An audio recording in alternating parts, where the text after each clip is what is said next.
মাননীয় সদস্য জনাব মোহাম্মদ সাইফুল ইসলাম, ঢাকা 19। সম্পূরক প্রশ্ন করুন। মাননীয় স্পিকার, আপনাকে ধন্যবাদ। মাননীয় স্পিকার, আমি মাননীয় মন্ত্রী মহোদয়ের কাছে জানতে চাই, ডাক, টেলিযোগাযোগ ও প্রযুক্তি বিষয়ক মাননীয় মন্ত্রী মহোদয়, ইদানিং দেখা যাচ্ছে ফেক ফেসবুক আইডি খুলে একজন জনপ্রতিনিধি কিংবা ব্যবসায়ীকে যা তা লিখে তার মান সম্মান ক্ষুণ্ণ করছে, এবং ইউটিউব আইডি খুলে যা তা সে লিখছে এবং মানুষের মান সম্মান নিয়ে ছিনিমিনি খেলছে। এখন আপনার মন্ত্রণালয় থেকে এই সমস্ত ফেক আইডি যাতে কেউ খুলতে না পারে এবং ইউটিউবে যা তা যদি যাতে কেউ লিখতে না পারে, এ ব্যাপারে আপনার কোনো পদক্ষেপ আছে কিনা? ধন্যবাদ মাননীয় স্পিকার। ধন্যবাদ মাননীয় সদস্য, মাননীয় প্রতিমন্ত্রী। ধন্যবাদ মাননীয় স্পিকার। মাননীয় স্পিকার, আপনার মাধ্যমে মাননীয় সংসদ সদস্যকে ধন্যবাদ জানাই। এটি শুধু বাংলাদেশের নয়, সারা বিশ্বের প্রত্যেকটি দেশেরই সমস্যা, যেখানে এই সোশ্যাল মিডিয়া, নিউ মিডিয়াতে এই ধরনের মিসইনফরমেশন এবং এই ধরনের ফিশিং, মাস্কিং, এই ধরনের অপরাধ করা হচ্ছে, অপপ্রচার, গুজব ছড়িয়ে অনেকে প্রাণহানি হচ্ছে, অনেকে আত্মহত্যার পথ বেছে নিচ্ছে।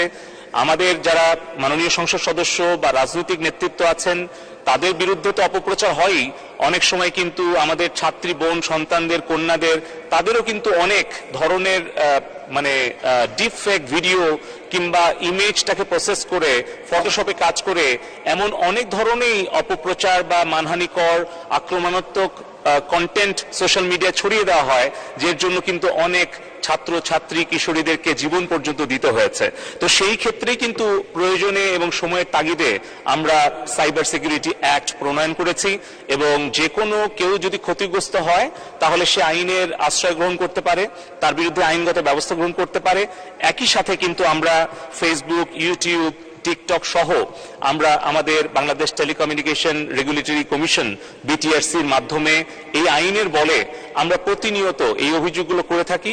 সেই ক্ষেত্রে আমি আপনার মাধ্যমে সকল মাননীয় সংসদ সদস্য এবং যারা দায়িত্বশীল কর্মকর্তা, জনপ্রতিনিধি আছেন, তাদেরকে অনুরোধ করব, আপনারা যদি আমাদের কাছে আপনাদের যে নিজস্ব পেজ কিংবা ইউটিউব চ্যানেল আছে, অ্যাকাউন্ট আছে, সেটি যদি ভেরিফিকেশনের জন্য পাঠান, তাহলে আমরা এটা ভেরিফাই করে দেব।